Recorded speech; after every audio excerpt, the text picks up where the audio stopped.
Living a healthy, balanced life is no small feat, especially when you're a mom. With meals to cook, laundry to load, work to do, and humans to raise, it can be easy to feel like we're in an on-again, off-again relationship with healthy living. But it doesn't have to feel this way. I believe living a healthy life has become way too complicated. What we need isn't a new plan or program telling us what to eat or how to live. We need simple, uncomplicated routines and information that's going to help us live our best, most beautiful life without rules and restrictions. Join me, Kristen Dovniak, holistic health coach, certified intuitive eating counselor, and mama of two, for weekly conversations on what it means to live a healthy, balanced life, uncomplicate eating, and simplify in every area of mom life.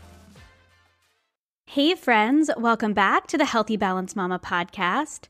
Something that I have been enjoying a ton lately is sitting down in my new office area, grabbing an oat milk latte, and just sitting down and writing. And if I've got the time, like I do now, taking some of what I've written, things that have been inspiring me that week, and what's really on my heart to share with all of you about eating and living in balance, is recording a podcast about it and keeping it really casual.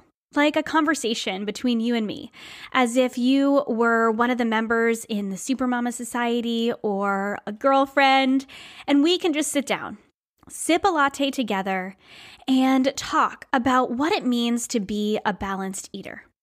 I hope through these episodes, I can really help to encourage you and inspire you to take the next step in your balanced eating journey. Okay. Let's talk today about the roles food plays. This is a concept that I introduced in my first course, Uncomplicated Eating.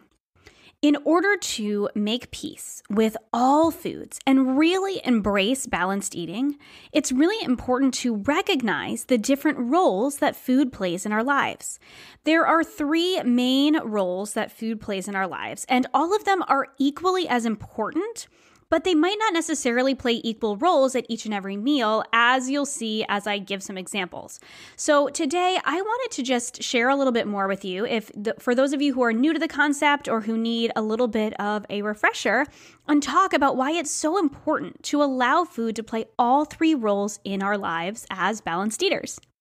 The three roles that food plays in our lives are nourishment, fuel, and pleasure. Food provides nourishment to our bodies. It provides energy through macronutrients, carbohydrates, protein, and fat, all of which are essential for optimum bodily functioning, as well as micronutrients, vitamins, and minerals essential for cellular function and protection, antioxidants and other phytochemicals for immune support, pre- and probiotics for gut health, water for hydration and cellular balance, and so much more.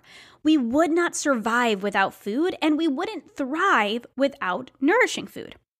Food is also our body's main source of fuel or energy, like I just mentioned. Specifically, carbohydrates and fat provide energy for our body to perform. Protein plays a lesser role in energy and a larger role in building and maintaining bodily structures, but we cannot live on water alone, as much as water is essential. We need food for energy. And yes, this energy is measured in calories, which is the estimated amount of energy a food provides. But this is not the whole story. Food also provides pleasure. If food only provided nourishment and fuel, we wouldn't have taste buds. We were divinely designed to enjoy our food. Food provides us with nourishment and fuel, but it's also a pleasurable, joyful experience if we allow it to be. Oftentimes, women are scared to enjoy foods that taste good for fear that they won't be able to stop eating.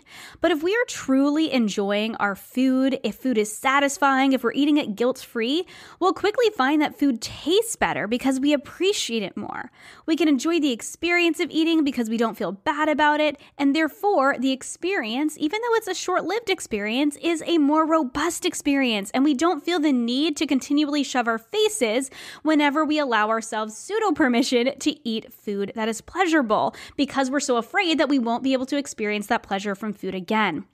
When you are eating wrapped in fear and anxiety or guilt or shame, then this is not a pleasurable experience around food, and our bodies will search for that pleasure from food in one way or another.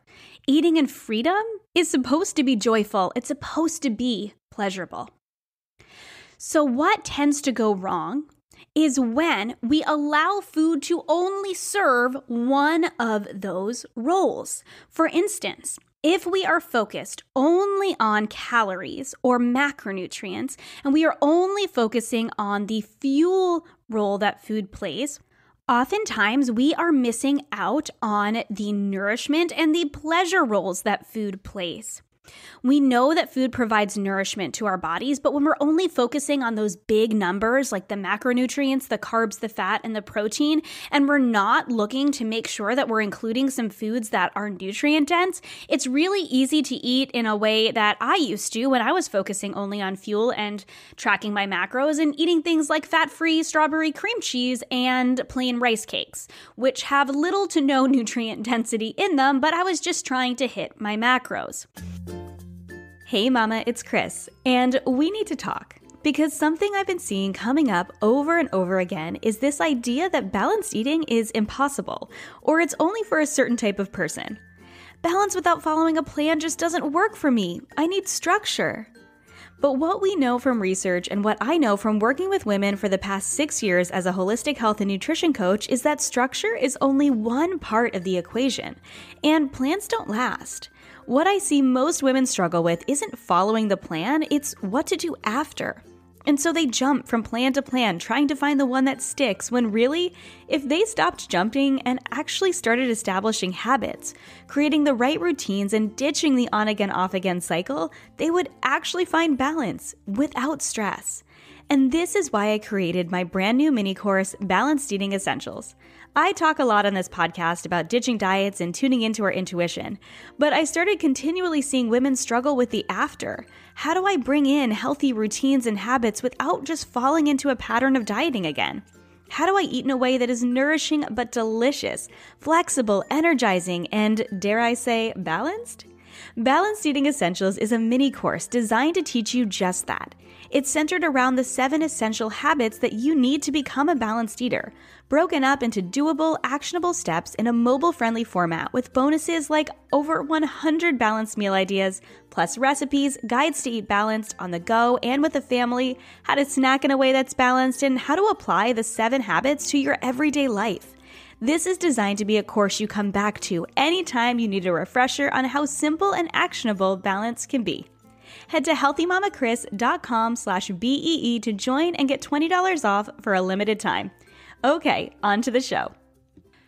Food does not need to be just about nourishment, but we do need to consider nourishment when it comes to having a balanced relationship with food. At the same time, when we're only focusing on fuel, then we are clearly not focusing on pleasure. And like I talked about, if we are not experiencing pleasure from food on a regular basis, when food isn't satisfying, we are going to search for that satisfaction eventually. So whether it is overeating on a cheat day and having this kind of on again, off again relationship with food, or trying to save up our calories during the day and then overeating at nighttime, whatever it might be, if we are not allowing ourselves to not only fuel our bodies, but also nourish our bodies and allow food to be pleasurable, then we are out of balance. Same thing goes when we are only focusing on nourishment. So the extreme of this would be orthorexia, where you are so focused on eating healthfully, either it's eating clean or eating in a particular way for your health. We want to include health in our balanced eating, but if we are only focusing on everything needs to be perfect, everything needs to be super clean, everything needs to be nutrient dense, sometimes we're underfueling. This happens often. And then again, we don't have the pleasure from the food because we're only focusing on the nutrient density. And this often causes diet backlash as well. And lastly, imagine what would happen if we only focused on food for pleasure. We want food to be pleasurable, we want it to be satisfying, but if you only ever ate brownies and cookies and pizza all day long, first of all, you probably wouldn't feel very good. And that's why we know that when you have freedom with food, your body signals to you when you've had too much of a certain type of food. But you are also missing out on fueling your body and nourishing your body well. So a truly balanced relationship with food comes with honoring all three roles that food plays. And this is something that I talk about as one of the 7 habits of becoming a balanced eater in my new Balanced Eating Essentials mini course. Balanced Eating Essentials is all about learning how to eat without rules, restrictions, or boring, uninspiring meals. This is the how to eat in a way that is nourishing but delicious, flexible, and balanced.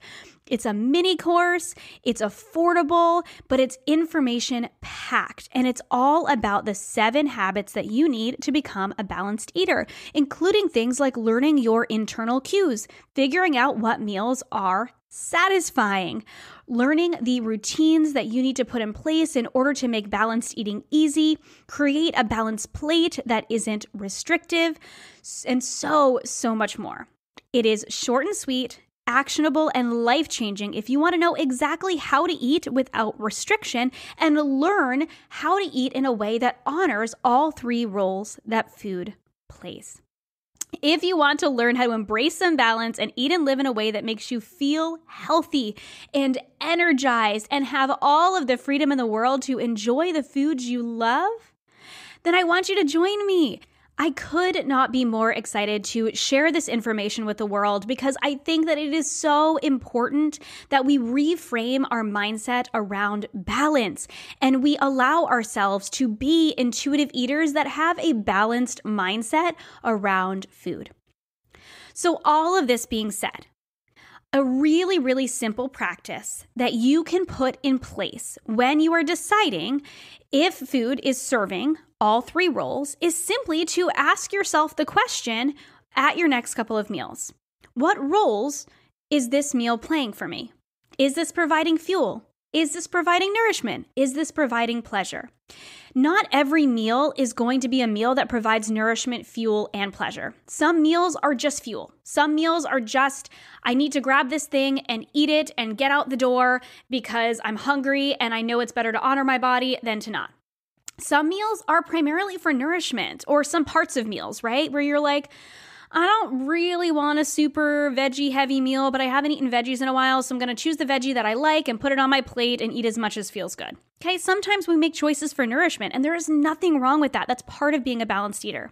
And sometimes there are meals that are just straight up for pleasure, and that is okay too. Where we become imbalanced is where we are only eating for fuel, we are only eating for nourishment, or we are only eating for pleasure. So if your next few meals, you're like, man, every single meal I have eaten in the last week is a meal for pleasure, and I'm kind of missing some nutrients, and I'm not really fueling my body well, I feel hungry on a constant basis, then maybe you need to make some gentle adjustments to eat in a way that serves all 3 roles. And if you're just focusing on fuel and you're really not enjoying your meals on a regular basis, this is a really good way to ask yourself, how can I make my meals more satisfying? If you're struggling with something like maybe overeating at night or on the weekends, this is a really, really good question to ask. Is there pleasure in my meals? Am I just eating meals because they're in front of me? Am I rushing around? Am I not allowing myself the space to choose meals that would be satisfying? Same thing goes if we're feeling really low energy, if our digestion is off, if we're just kind of feeling icky on a regular basis, but we know that we're fueling ourselves and we're eating food that tastes good, it might be the time to look at how we're nourishing our body through food. Are there gentle adjustments you could make to maybe include some pre and probiotics for gut health, or maybe make sure that you're eating vegetables several times a day to get in those B vitamins for a little bit more energy. There's so many things that could contribute to low energy. That's just one very simple example. If you're constantly getting sick, how can you maybe add in some immune boosters? Balance is about adding, not subtracting. How can you bring in the things that you need to create more balance?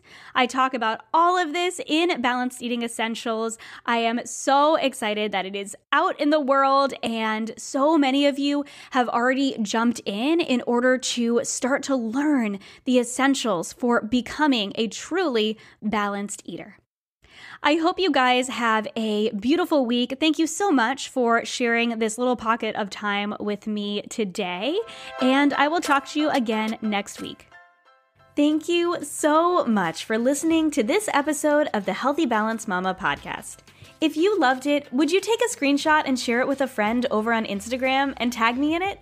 It helps me so much to know what you love and are taking away from each episode. If you really loved it, would you hop over to iTunes and give me a star rating and review? Every rating and review helps this podcast be seen and heard by more women who need to hear the message of balance and wellness without deprivation. It's the best free gift you could give me. And as a reminder, the information and opinions on this podcast are meant for education and inspiration only and are not to be taken as medical advice, diagnosis, or treatment. Please consult with a trusted practitioner before making any changes. Have a beautiful day, friend, and I'll see you in the next episode.